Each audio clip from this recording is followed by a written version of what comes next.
Tātad 3 grāmatas jau bija azotē.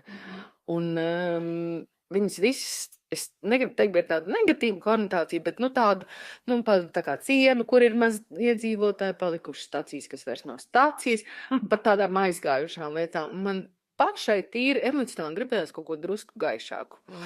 Un es biju tieši sākusi pētīt un iestājusies doktorantūrā latviešu tādu garšu 80. un 90. gados sāku pētīt. Un tas Russells kaut kā uzpeldēja. Viņš uzpeldēja no sākuma Twitterī. Es atceros kaut kādā diskusijās, kad kārtējo reizi cilvēki gribēja sakauties, kas tad ir tur Russells vai Russells. Un tie kaujās un kaujās. Nenogurstoši. Un kas tad pilnīgs idiots, es, ka tu esi ielicis tur ābols iekšā, tas jau vairs nav nekas ēdams. Man kā tādam antropologam ir interesanti skatīties. Kā var kauties par kaut ko it kā tik maz, nenozīmīgi, bet tik vēlu. Jā.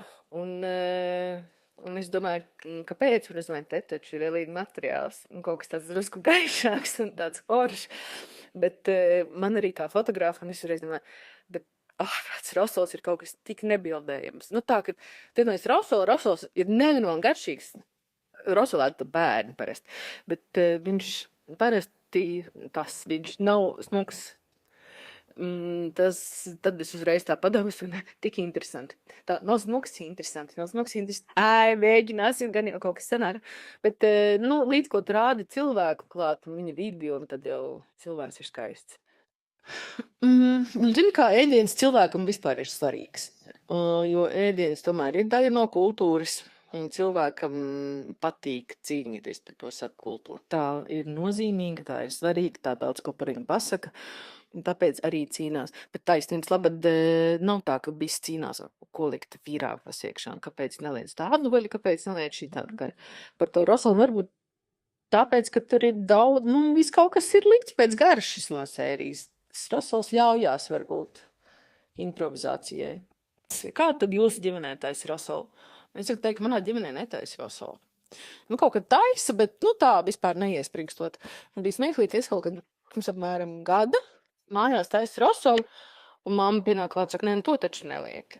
Kā, pat tu tiešām, tu tā griezīs? To, ne jau tik daudz. Attiecīgi liekas, ka nav, bet izrādās, ka ir. Un Russells vai Russells? Protams, ka Russells. Protams, ka Russells. Bet, te arī ir interesanti. Man patīk tas skaidrojums, kāpēc Russells, nevis Russells. Jo kādreiz tajā Russellā vienmēr bija bietas klāt. Viņš bija rozā un Rosso. Tā kā rozā krāsa, un tas Russells arī kaut ko skandēvs. Bet meiku, kas te runāt. Es vēl biju labs temats un labs jautājums.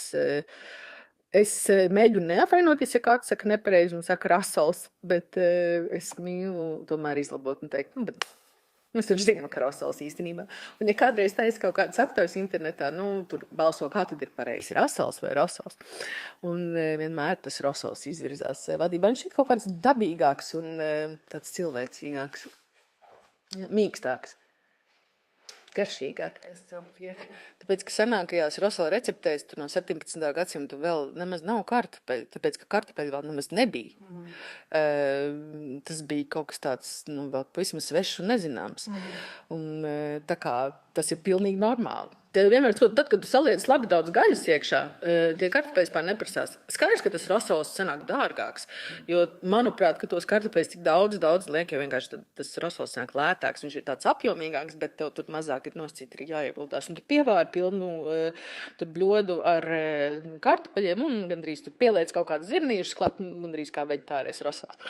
Bet, es piemēram, kad pati taisa Russellu, man liekas, man ir 5 veidu gaļas, un tie kartupeļi varbūt ielikt 1 vai 2, bet zini, kāpēc es viņu pat vairāk lieku, lai tā mērķis labāk savākās, lai viņš nav tāds tik šķidrs. Tas ir vienīgais iemesls. Nu, mūs pārsteidz tas, kas bija tajā visvecākajā receptē, ka tur bija tās marinātās melonas. Tātad 17. gadsimts, nu, labi, vēsturnieki par mums teica smējās te no malām, bet man kā cilvēkam, kurš nav vēsturnieks, tas bija pārsteigums, ka Latvijā 17. gadsimtā bija melonas, tur un citas lietas. Tur, man liekas, kā, vai tiešām tā var būt? Un tad mēs skatījāmies to recepti, ka jā, nu, marinātas melonas un kaperu un visu kaut kas vēl. Bet tie droši vien nebija tā kā zemnieki, vai ne? Nē, nu, protams, tās ir mūžas virtuves. Zemnieki gan jau vārīja pupas. Jā, jā. Kāpēc ne? Es pēc šīm ekstradīcijām, man liekas, esmu atvērta gandrīz jebkādam rosalam. Es no sākuma arī, man liekas, kāpēc ir jāliekot burkānu vai ābolu? Nu, kas tas ir? Vai es tagad pat lieku ābolu, jālieku? Es esmu salauzta. Ja, un bez kā es absolūti vairs nevaru iedomāties rosalam, ko es iesaku lietot jebkuram. Un vienmēr tātad gan vegāniem, gan veģetāriešiem, gan kārtīgiem gaļādājiem savā rosalā ir kaperi. Ar visu to kaperu suliņu aditīvs. Un tas ir tas, ko angliski varētu saukt par game changer. Man liekas, 20 vai kaut cik cilvēki drusku vairāk recepts iekšā, bet mēs varējām vēl. Mēs vienkārši apstājāmies vienā brīdī, jo sapratām, ka ir jāstājas, bet bija tiešām vēl. Un, ja, piemēram, sakrita sastāvdaļas, tad atšķīrās tas, kā šīs sastāvdaļas tiek noturētas vai gatavotas. Man likās nenormāli interesanti, ka saka, viena meitene saka, es vāru desu, un es savā galvā pirms tam sapratu, ka viņa vienkārši pa īstam vāra desu. Izrādās, ka viņa vāra vienkārši doktoru desu parasto, uzvāra vēlreiz kopā ar kartupeļiem un burkāniem, jo tad savēlkās tie kartupeļi un burkāni ar to buljonu. Un tas ir no viņas vecmāmas. Un te liekas, kā, tad, kur vēl klasiskāk tā, tad, ja tu pasties vienkārši receptē, tur doktoru desu, tur kartupeļi un burkāni un zirnīši.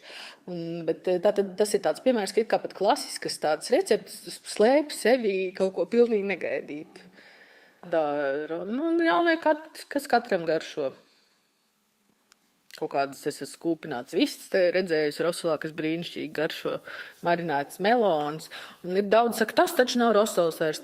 Tad man tagad liekas, rosols ir tas, ko tu gribi, lai tas ir rosols.